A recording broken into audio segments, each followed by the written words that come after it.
Hi மக்களே. So இந்த video regarding எதுக்குன்னா, நேற்று வந்த ஸ்டேட்மெண்ட்டுக்கு நான் ஒரு கிளாரிஃபிகேஷன் கொடுக்கணுங்கிறதுக்காக தான். I'm not a person like என்ன சொல்கிறது, சும்மா அந்த வீடியோ பர்சன் கிடையாது. நான் வந்து வீடியோ எடுத்து இன்ஸ்டாகிராமில் போடுறது அதெல்லாம் வந்து என்ன பார்த்தீங்கன்னா, அது ஃபர்ஸ்ட் வீடியோ நேற்று நான் போட்டிருந்தேன் கிளாரிஃபிகேஷனுக்காக. அண்ட் அகெயின் இன்னைக்கு ஒரு கிளாரிஃபிகேஷன் கொடுக்கறதுக்காக தான் இந்த வீடியோ. அண்ட் நேற்று ஸ்டேட்மெண்ட் போட்டிருந்தாங்க, இந்த மாதிரி ஜாய் வந்து காசுக்காக பணத்திற்காக பிரிக்க நினைக்கிறார், சதி திட்டம் அது இது அப்படின்னு அது வந்து போட்டிருந்தாங்க. அண்ட் என்னோட அஃப்ரிமேஷன்ஸை வந்து எடுத்து போட்டிருந்தாங்க. இதுக்கு முன்னாடி நான் ஒரு என்னோட மெசேஜஸ் போட்டிருந்தாங்க, அதெல்லாம் கிளாரிஃபிகேஷன் கொடுக்குறேன். பட் அதுக்கு முன்னாடி ஒன்று கேட்குறேன், ஸ்ருதி பிரியா, நான் உங்களுக்கு எத்தனையோ வாட்டி உங்களை நான் வந்து ட்ரை பண்ணி ரீச் பண்ணுறதுக்கு கால் பண்ணினேன். ஏதாவது ஒரு கால் நீங்கள் எடுத்து பேசியிருந்தீங்களா? நீங்கள் அன்றைக்கி பேசுனீங்கன்னா இந்த மாதிரி ஒரு issues வந்திருக்காதே.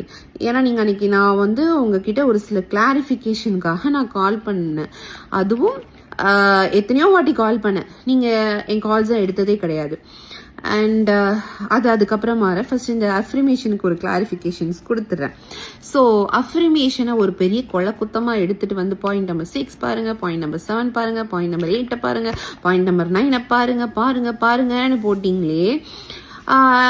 First of all manifestation பண்ணுறது தப்பா? அது என்ன குத்தமா? எனக்கு ஆக்சுவலி ஒரு பர்சன் சொன்னாங்க, நீங்கள் யூனிவர்ஸ் கிட்ட ஒரு 30 days வந்து ஒன்று கேட்டு நீங்கள் அதை ரைட் அப் பண்ணிட்டு வந்தீங்கன்னா அது வந்து உங்களுக்கு பாசிட்டிவாக மாறும் அப்படின்னாங்க.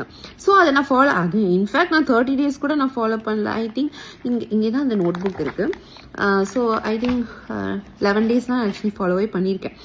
Okay, well and good. So அதில் வந்து அவங்க பாயிண்ட் நம்பர் போட்டு அப்படி இப்படின்னு போட்டிருந்தாங்க.